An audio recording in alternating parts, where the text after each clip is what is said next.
warm welcome to Mlc Tv News Hour. I am Sharifat Onono Mohammed. The news headlines. BUHARI tasked West African leaders on collective action for better sub-region. NYSC bars unvaccinated corps members from camps. NFF sacked GERNORT ROHR appoints EGUAVOEN in interim. And more than 100 feared dead in Kentucky, US tornadoes. Now the news in full. President Muhammadu Buhari yesterday called for stronger partnership among Economic Community of West African States (ECOWAS) leaders to tackle the challenges facing the sub-region, noting that the political, economic, security and COVID-19 issues require collective action. Speaking at the bloc's 60th ordinary session of the Authority of Head of States and Government in Abuja, the Nigerian leader pointed out that West African faces renewed threats manifest in the pandemic, political tensions, terrorism and economic problems. He said all of these challenges require their collective action to pragmatically address and provide their people better prospects in life. Today's reality reminds us of the need to continue to forge stronger solidarity in order to address the new challenges, including the current third wave of the pandemic and its new Omicron variant. In his remarks, Ghanaian President and Chairman of the Authority of Head of State and Government, Nana Akufo-Addo, said about 10,000 people had died from the virus in sub-region, with only 2% of the population fully vaccinated, while 6% got one dose. He noted that the emergence of the new variant poses fresh threats, adding that the sanctions and restrictions on traveling were unjustified. President of the ECOWAS Commission, Jean-Claude Beau, had apprised the leaders on the economic, political and security challenges facing the region, calling for concerted effort to tackle the difficulties. Nigeria's Vice President Yemi Osibanjo has charged youth generation of Nigerians to develop requisite skills, creative ideas and innovations to chart a brighter future for the country while deploying appropriate technology. Osibanjo said that with proper planning, acquisition of vital skills, the young generation can find solutions to local and global challenges. The Vice President, who made the assertion while speaking at the 60th anniversary convocation ceremony of the Obafemi Awolowo University (OAU) Ile-Ife in Osun State, told the graduating class that the future belonged to them, urging them to remain focused while having lofty goals to achieve. Osibanjo, who was a special guest of honor at the convocation ceremony, represented President Muhammadu Buhari as visitor to the university, while the Ondo State Governor Rotimi Akeredolu delivered the convocation lecture at the event, presiding over the Etsunupe, Dr. Yahaya Abubakar as Chancellor of the institution. The VP stated that the onus now lies on the young generation to tackle the challenges which confront the country and the world generally today. He added that this generation of young Nigerians are equipped and could provide solutions in the areas of education, agriculture, healthcare and security. The Vice President added that the use of technology and improvement in nationwide policing would further help the country address its security challenges. He stated that there are many young men and women already doing great things using technology to reach children in far-flung areas with education. Osibanjo also praised the vision of the university founders and management in driving the academic excellence for which the Obafemi Awolowo University is known, an institution which he said had produced great thinkers and leaders throughout its history. The Vice President congratulated the graduates who are doctoral candidates bagging their Doctors of Philosophy degrees. He also congratulated the 2 honorary doctorate recipients at the convocation, the Oni of Ife Oba Adenita Ogoisi Ojajatsu and well-known business tycoon Michael Adeojo. Kogi State Governor Yahaya Bello has further called on Nigerians to continue to support President Muhammadu Buhari to deliver even more than what he has already done. Governor Bello made the call during the Best Nollywood Award held in Lokoja, Kogi State. He congratulated the award winners and urged them to do more to build a better society. Governor Bello reassured the people of safety at all times in the state. Our reporter has more. On behalf of staff and management of Best of Nollywood, I welcome you to the beautiful city of Lokoja, the home of tourism in Nigeria.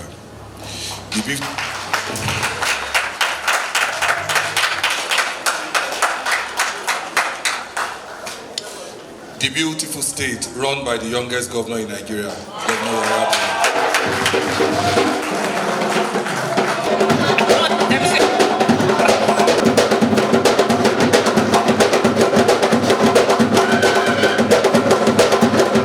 Kogi State Governor Bello has described the Nollywood industry as one of the creative industries that have served and developed over the years. He urged the key players to sustain the tempo by mentoring and tutoring more young ones to grow the industry to an enviable height. We are taking millions upon millions of Nigerians off the streets in one way or the other. I'm happy that Madam Abiola was here just now, who started acting as far back as 1968. It means the creative industry, especially the Nollywood, all the actors, the musicians, and all the categories of persons that forms the creative industry were young as at the time they started the business. For this industry to be sustained, it means as you are growing older, you are mentoring the younger ones to take over from you.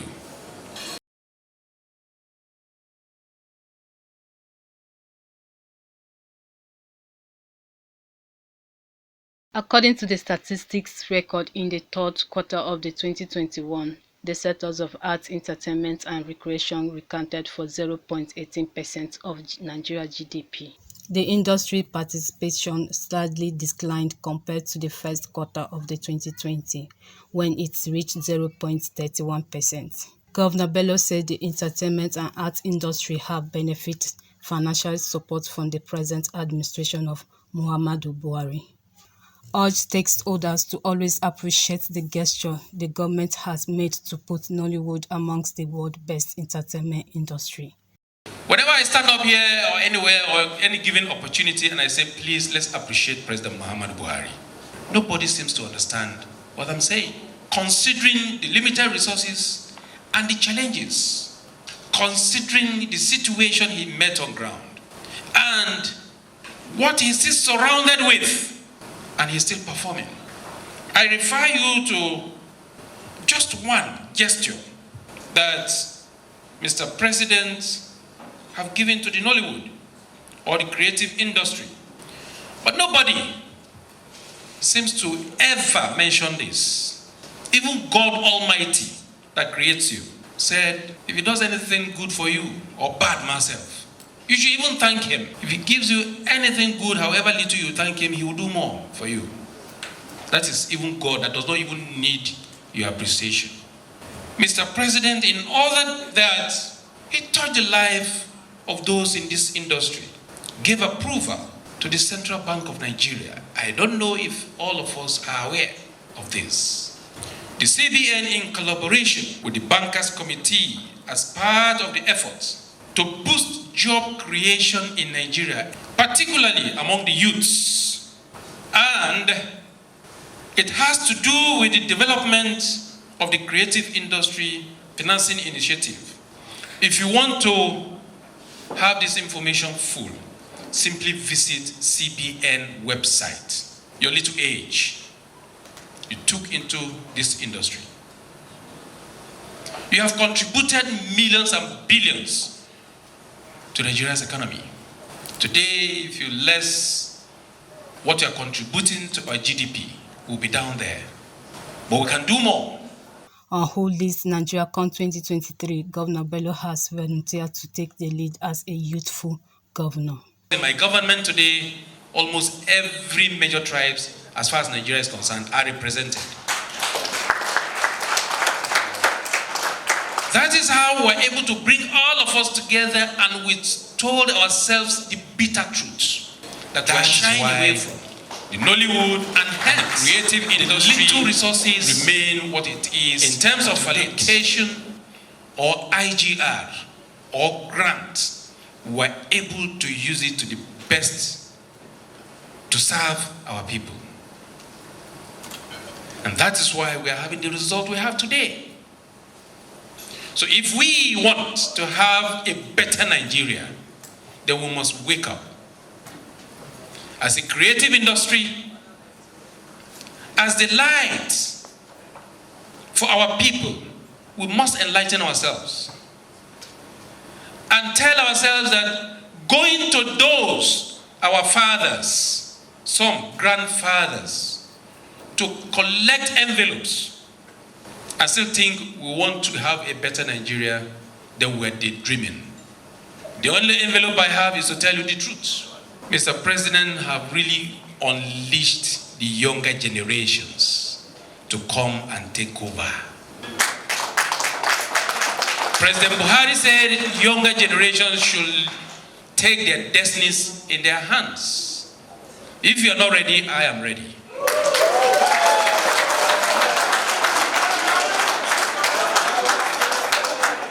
I am ready to lead the young, vibrant, courageous, determined, and patriotic young Nigerians to victory. And by the special grace of God, we have a date with destiny. Actors and filmmakers were organized with Best Nollywood Awards. I'd like to receive this on behalf of Stan AZ. Thank you very much. And one more time, I'm receiving this on behalf of the producers of Rattlesnake.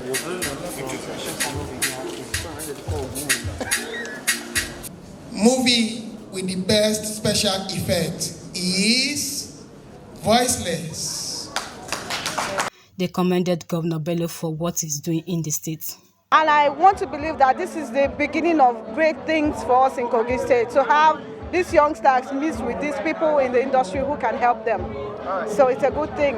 It's a good feeling. An event is coming to this beautiful, lovely tourist heaven called Lokoja. And then there are so many movies we're premiering, we're watching, and I'm so glad to be seated in this hall to experience this with great legends, great faces, people who have contributed so much to the brand called Nigeria and Nollywood. Among the citizenry of Kogi State who reacted to the host the Best Nollywood Award in the state is the former permanent secretary in the office of the Deputy Governor, Adavi Abraham. He said the governor has exhibited beyond doubt that he valued the contribution of entertainment industry in the affairs of the people and its impact in the state. His Excellency, Governor Yaya Bello, is a lover of creativity. He is a digital governor. So for these reasons, I think it is just timely. Again, let me quickly add this. The Kogi State is the melting pot of Nigeria culture and Nigeria industrialization. If that be the case, then we have all it takes to be the best. The secretary to the state government, Ayode Falashade, said Governor Yaya Bello recognizes the entertainment industry and is ever ready to support them. In his cabinet, he created 3 spaces, senior special assistant to His Excellency on entertainment in the 3 senatorial districts. For them to have a sense of belonging, that yes, they belong to the state too, and that without entertainment is medicine. Even the Bible recognizes that a happy heart makes the bones merry. The Best Nollywood in Kogi State was the 13th edition, which was well attended by top government functionaries and popular actress Madam Kofu, who also received awards amongst others. Faith Abdul-Ghaffar reporting for Mlc Tv. The Kogi State government has finally dragged the Economic and Financial Crimes Commission to court over allegations that it fixed 19.3 billion naira bailout funds received from the federal government. This came as Justice J.M. Majebi of the Kogi State High Court also granted an interim injunction restraining the EFCC from issuing further official or unofficial publications over the issue involving a new generation bank named with account number 0073572696 or any other accounting purportedly belonging to Kogi State government. The Kogi State Accountant General of the state, Momo Jibrin, and Commissioner for Finance, Budget and Economic Planning, Asiwaju Mukadam Ashiru, were claimants in the suit, while the EFCC, a New Generation Bank, and Central Bank of Nigeria were listed as defendants. The state government is demanding the sum of 35 billion naira only as damages against the first defendant for the first defendant of the defamatory publication titled Hidden 19.3 billion naira Kogi Salary Bailout Funds Returned to CBN, made on November 19, 2021. False and unfounded allegations of 19.3 billion naira being returned from Kogi State bailout accounts, which portrays fraud and misappropriation of public funds against the claimant. The motion on notice shall be heard on December 17, 2021, according to the court. The plaintiff asked the court to declare that the publication by the EFCC containing, amongst others, false and unfounded allegations of 19.3 billion being returned was defamatory of the character of the Kogi State government. The Kogi government asked for an order of this court compelling the first defendant to, within 48 hours of the order of the courts, publish in 3 national dailies a retraction of her frivolous allegations and also tender unreserved apology to the claimant for the defamatory publication written against the claimant, while asking the court to declare the publication as misconceived, wrongful, illegal, null and void. The plaintiff also asked the court to declare that the conduct of the second defendant, a New Generation Bank, was wrong. Women have been encouraged to always be dedicated to God Almighty, who is and is to come. The encouragement was given by Pastor Becky Eniola. Pastor Becky, who is also the founder and organizer of King's Mother Annual Festival, has charged women to be prayerful, dedicated, and submissive to their husband during the 2021 edition in Lokoja, Kogi State. Pastor Alice Halidu, a guest speaker at the event who ministered to women in prayers and songs, said security should not be left in the hands of government alone, called for proper upbringing of children. Our reporter, Ife Modu, has more. Women around the world are called to support their husbands in all ramifications and as well train their children in the way they should go in life to reduce the bad influence in the society. The founder and coordinator of King's Mothers during the 2021 festival that has women across the nation, Nigeria represented, Pastor Becky Eniola said, if mothers refuse to train their children, then reducing crime will be difficult. She admonished wives to be submissive and prayerful at all times to support their spouse. What I have for every woman is that no matter what we are going through today, our tomorrow will be okay. Our tomorrow will be fine. No matter the challenges, no matter the trouble, we should not concentrate on our pain. We should concentrate on our glorious future tomorrow. We shall become mothers of kings and queens, and it shall be well with us. In 2022, we will soar higher. The guest speaker, Pastor Alice Halidu, commended the Kogi State government for the level of commitment towards securing the state, encouraged individuals to support the fight against insurgency and bandits in the country. The security situation in the country is actually heartrending. I think that, like it's popularly said, charity begins at home.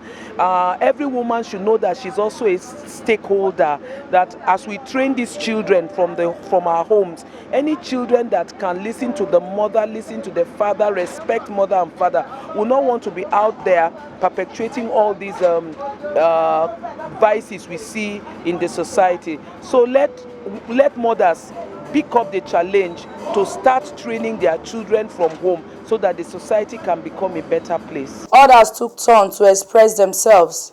The atmosphere was saturated with praises and praying.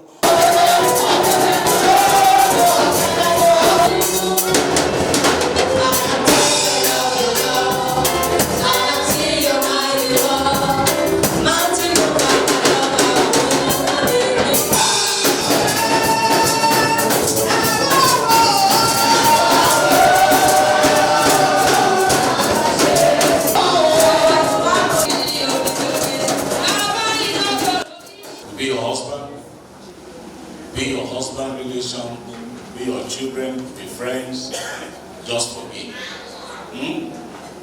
What do I say you should do? Forgive. The reason why you need to forgive is for your own good.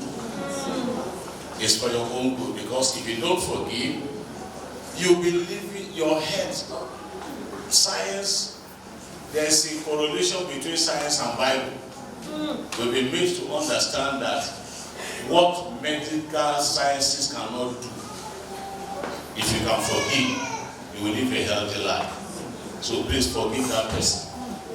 Forgive that person. Ifi Imodu, reporting for MLC TV. The Director General of the Kogi State Pension Commission, Mariam Obedo, has praised Governor Yahaya Bello for giving prompt attention to the payment of salaries and pension in the state. The Director General gave the commendation in a message to this year's celebration of National Pensions Day, held at the Union Secretariat Lokoja. Mariam Obedo described Governor Bello as a retiree-friendly governor. Recalled that on assumption of office, she was given a mandate by Governor Bello to personally justify her appointment by putting smiles on the faces of retirees. The Director General explained that a lot of invocations have been introduced in making the payment of pension easy for retirees, noting that pensioners with severe health challenges are given priority and usually help to access their gratuities. She explained that she understands the challenges of pensions at the local government levels, stressed that attention and modalities are currently being put in place to address the challenges of pensioners at the local government levels. She, however, warned those acting as middlemen with the aim of extorting pensioners by promising to help them access their gratuities to deceased. Warned that the era of submitting authority letters through process to access retirees' benefits is no longer allowed. The Nigerian government has signed a memorandum of understanding with the government of Burkina Faso to prevent, suppress, and punish trafficking in persons. The new legal instrument was signed at the high point of the 3rd Nigeria-Burkina Faso Joint Commission held recently in Abuja. According to Vincent, the MOU, which is expected to intensify pressure on human traffickers and their cohorts operating within the two countries, is coming weeks after a similar agreement was signed between Nigeria and the Republic of Niger. The document was signed by Nigeria's ambassador to Burkina Faso, Mr. Abdulkarim, on behalf of Nigeria, while the Burkinabé ambassador to Nigeria, Pierre Bendo, signed on behalf of Burkina Faso. NAPTI's Director General, Fatima Waziri Azi, said the MOU was a major onslaught on the activities of human traffickers. Director General of the Burkina Faso Bilateral Cooperation, Bakiono Kanze, on her part, said her country will implement all aspects of the agreement to the benefit of both nations. The National Youth Service Corps (NYSC) has barred unvaccinated corps members from its. Brigadier General Shaibu Ibrahim, NYSC DG, who announced this, said the measure would take effect from the next orientation camp, which is a few weeks from now. While addressing 2021 by Stream 2 corps members and camp officials, he said prospective corps members will now need to show evidence of vaccination from coronavirus before they will be allowed to register. The DG said the scheme was trying to be careful not to allow the spread of the disease owing to the dissension of the Omicron COVID variant in the country. He warned that there is nothing like 2 weeks break after leaving the orientation camp, urging corps members to add value to themselves by acquiring skills that will make them business owners instead of seeking for the scarcely available salary jobs. Ibrahim also warned them to avoid embarking on night and unauthorized journeys, but break any journey extending beyond 6 p.m. and pass the night in a safe place. Respite has come the way of former officer of the Nigeria Customs Service (NYSC), Kamoru Bolaji Yusuf, in relation to an alleged 177 million naira debt, as the Federal High Court has adopted terms of settlement between him and the Asset Management Corporation of Nigeria (AMCON). AMCON had sued Yusuf over an alleged debt resulting from a 50 million naira loan facility obtained from Intercontinental Bank PLC in 2008 to buy the bank shares. Yusuf, in his statement of defense and counterclaims, argued that the said loan was meant to buy Intercontinental Bank shares, which the bank, in line with the loan agreement, was required to sell once the value of the shares purchased and shares pledged dropped by the 15%. He added that since the loan was not disbursed to him but applied to the purchases of shares, the failure of the bank to sell the purchased shares to recover its loan when the need arose amounted to negligence on its part. At a point, parties agreed to settle out of court and later reduced their agreement to a terms of settlement, by which Yusuf was, among others, required to pay 55.3 million naira in full and final settlement of his indebtedness to the claimant. Justice Salisu Saidu of the Federal High Court later adopted the terms of settlement as the court's judgment subsequent upon the terms of settlement duly executed by the parties and filed at the registry of this honorable court. The said terms of settlement is entered as consent judgment by parties. You are still watching Mlc TV. We'll take a short break. The news continues shortly.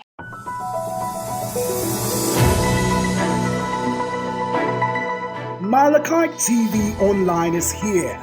For your timely and reliable news that reaches you fast with the breaking news, choose MLC TV. Get human interest stories right here on MLC TV with entertainment, sports, business, culture, tourism, and fashion news stories all featured on MLC TV. Not forgetting political and current affairs news, state and federal government and people's matters will be discussed regularly on MLC TV. MLC TV, your one-stop online destination for unbiased, accurate news, entrepreneur ideas, and youth matters to the rest of the world. MLC TV, reaching everywhere, informing everyone. Welcome back. Unidentified gunmen have kidnapped 2 monarchs from 2 different communities in Imo State, setting their palace and vehicles ablaze. This comes after unknown gunmen killed Edwin Ezike, a traditional ruler of Ata Ancient Kingdom in Ijaba local government area of Imo State, and dumped his corpse at the market square on Friday. The affected traditional rulers are Achondikwe of Amagwe Ihugbe and Paul Obu of Ihete Ehugbe, both in the Okigwe local government area of the state. There have been a myriad of attacks on monarchs in the southeast in recent weeks. There were news reports that unknown gunmen kidnapped Damians Inwaigwe, the traditional ruler of the Imbutu Kingdom in Abambese local government area of Imo State. A pastor of the Evangelical Church Winning All Ekwa in Narai in Igabi local government area of Kaduna State, Reverend Dauda Bature, has been killed by kidnappers even after they collected part of the ransom charged the family of the victim. The chairman of the Christian Association of Nigeria, Kaduna State Chapter, Reverend Joseph Hayab, who disclosed this, said the pastor was killed after his wife delivered part of the 5 million ransom they demanded. Pastor Bature, who was abducted on his farm on November 8, 2021, with his abductors demanding 5 million naira as ransom. His wife was reported to have gone to deliver part of the ransom when she too was kidnapped, but was freed on December 6, 2021 to enable her raise the money for her husband's freedom. Now to our foreign news. South African President Cyril Ramaphosa tested positive for COVID-19 on Sunday and is receiving treatment for mild symptoms, the presidency said in a statement. Ramaphosa, who is fully vaccinated, began feeling unwell after leaving a state memorial service for former Deputy President F.W. de Klerk in Cape Town earlier in the day, but was in good spirits and being monitored by doctors. The highly mutated Omicron variant was first detected in South Africa last month and sparked global panic over fears that it's more contagious than other variants. Ramaphosa would remain in self-isolation in Cape Town for the time being and had delegated all responsibilities to Deputy President David Mabuza for the next week. The statement quoted Ramaphosa as saying that his own infection served as a warning to all citizens of the importance of getting vaccinated and remaining vigilant against exposure. Tens of thousands of people have staged a protest in Austria against measures to curb the spread of COVID-19, including mandatory vaccinations. Police said about 44,000 people rallied in the capital, Vienna, the first straight weekend of demonstrations. Last month, Austria became the first Western European country to reimpose a lockdown for those who are vaccinated, which ends on Sunday, but restrictions will continue for unvaccinated people. The protesters, backed by the far-right Freedom Party, are against the government's decision to make COVID-19 jabs mandatory from February. The country is the first in the EU to adopt such a measure, which applies to all residents older than 14, except in a case of dispensation for health reasons. Opponents says people should have the freedom to decide for themselves whether to be vaccinated. The government says nobody should be vaccinated by force, but those who refuse the jab will receive a fine of up to £3,600. Protesters carried banners saying no to compulsory vaccination and chanted "There are the people" and resistance. Smaller demonstrations were held in the city of California and Linz. In his last Independence Day speech, Kenya President Uhuru Kenyatta paid a glowing tribute to former Kenya Prime Minister Raila Odinga for the prevailing economic and political stability. Addressing thousands of Kenyans who, in a show of patriotism, braved the Nairobi heat, Kenyatta said it had reached a point where Kenya was losing KSH 1 trillion. Thanks to election dispute between them and the political truce salvaged the grim situation. He added that the Moist Haunted Building Bridges initiative, a governance structure which the duo spearheaded ostensibly to promote inclusivity and which the Kenyan courts rejected, would be back. The political truce was, however, dismissed by Deputy President William Ruto, who interpreted it as a scheme to clip his political wings. Ruto has since chartered his own political party, registering a political party dubbed United Democratic Alliance, on whose ticket he intended to seek the country's presidency. Kenyatta and his allies have made it clear they will be back Odinga for the election scheduled for August 2022. More than 100 people are feared dead after a series of tornadoes ripped through several states in the Midwest and South and transformed homes and businesses into piles of rubble late Friday into Saturday. In Kentucky alone, the death toll is at least 80 and is going to exceed 100. Governor Andy Beshear has stated, making it the deadliest tornado event in the state's history. During a Sunday news conference, Beshear said 18 countries are reporting tornado-related damage. As of Sunday morning, between 36,000 to 50,000 individuals were without power. Beshear said that several state parks across Kentucky have been opened to help house families that have lost their homes. Speaking on CBS Face the Nation, Beshear confirmed a 3-year-old in Graves County and a 5-year-old in Muhleberg County were among the dead. Beshear also announced that more than 300 National Guard troops were on duty across 9 countries. More than 100 of them are stationed in Grave County, said Brigadier General Robert Larkin, who is part of a Kentucky National Guard leadership team. As a result of the catastrophic damage in Kentucky, federal agencies like the Federal Emergency Management Agency are also helping. For our sports update, let's go over to Jonah Malik.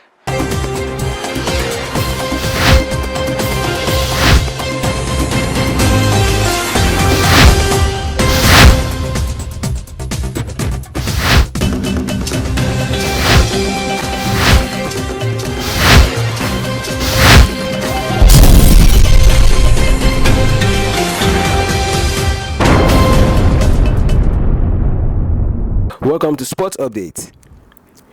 The Nigerian Football Federation (NFF) yesterday terminated the appointment of GERNORT as Super Eagles coach and named former national team captain Austin EGUAVOEN as the team's interim boss. According to NFF, EGUAVOEN, currently its technical director, becomes the technical advisor of the Super Eagles on an interim basis with immediate effect. ROHR, who has been in charge of the 3-time African champion for the past 64 months, is Nigeria's longest-serving manager.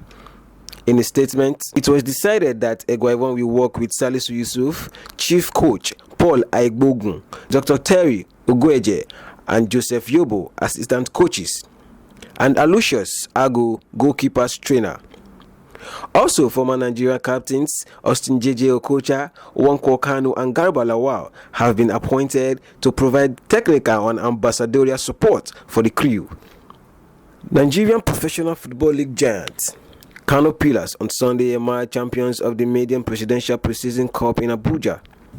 The tournament, which held at the renovated Moshood Abiola National Stadium, Abuja, saw Kano Pillars holding Akwa United to a 1-1 draw on the final day to emerge winners. Ezekiel Bassi opened scoring for Akwa United in the 23rd minute, and the Uyo-based club side held on the lead for a very long time as they looked poised to win the match. However, that was not to be, as Kokoeta Udo got the equalizer for Pillars in the 86th minute to share the spoil at the end of a posting encounter. The result meant Pillars earned 7 points after recording 2 wins and a draw to edge other invited clubs including Sunshine Star, Lobby Star, and Akwa United. Sunshine Star finished second with 6 points. Akwa United settled for the third spot with 4 points, and Lobby Star finished at the bottom of the log with no points following their 3 straight defeat at the end of the tournament. Max Verstappen has become Formula One world champion for the first time after an extraordinary controversial finish to the season-ending Abu Dhabi GP, which saw him overtake Lewis Hamilton on the final lap after a dramatic late safety car intervention. Mercedes lodged 2 protests after the race concerning the result, but were dismissed by Stewart on Sunday night. However, the team have lodged their intention to appeal the verdict concerning safety car procedures and now having until Thursday to formalize any official challenge to take it on to the FAI's International Court of Appeal. Hamilton appeared to be heading for a record 8th driver's crown after overtaking a post-sitting Verstappen at the start, despite lap 1 controversy at turn 7 and holding a lead of 12 seconds with just 6 laps to go. But a crash for Nicolas Latifi in the Williams brought out a safety car and created all manners of contention to end a season filled with drama on a highly controversial note. Verstappen completed the rest of the lap in the lead to take the win and the world title crown away from the Mercedes rival. Verstappen became the first Dutchman to win the title and the second champion for Red Bull after Sebastian Vettel, the last non-Mercedes driver to take the crown in 2013. And that's sports updates on MLC TV News. I am Malik Jonah.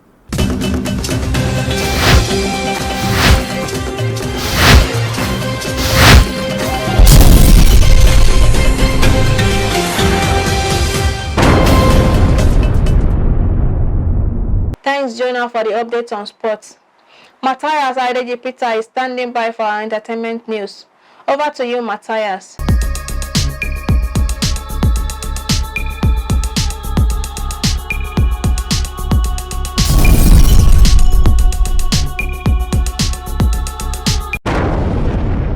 The National Film Video and Censors Board (NFVCB) has announced new plans to pass a non-smoking law in Nollywood movies. NFVCB Executive Director Adedayo Thomas made the revelation during an entertainment industry stakeholders roundtable in Lagos. Adedayo reveals that the board's latest move follows increased concern about growing evidence linking the entertainment industry with the increasing use of tobacco and its impact on public health, a concern mutually shared by the Federal Ministry of Information and Culture.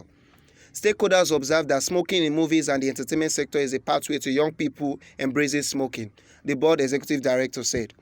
The tobacco industry uses a sophisticated marketing mix to promote smoking on set and in the entertainment sector. Entertainment stakeholders are deliberately targeted by the tobacco industry either through financial endorsements, misinformation, and other subtle approach to further glamorize smoking in the entertainment sector. Adedayo further revealed that the board will toughen awareness amongst film stakeholders as it moves to enforce the non-classification of Nollywood movies depicting the use of tobacco. And that is all in entertainment news today. My name is Matthias Ideji Peter, reporting for Mlc TV.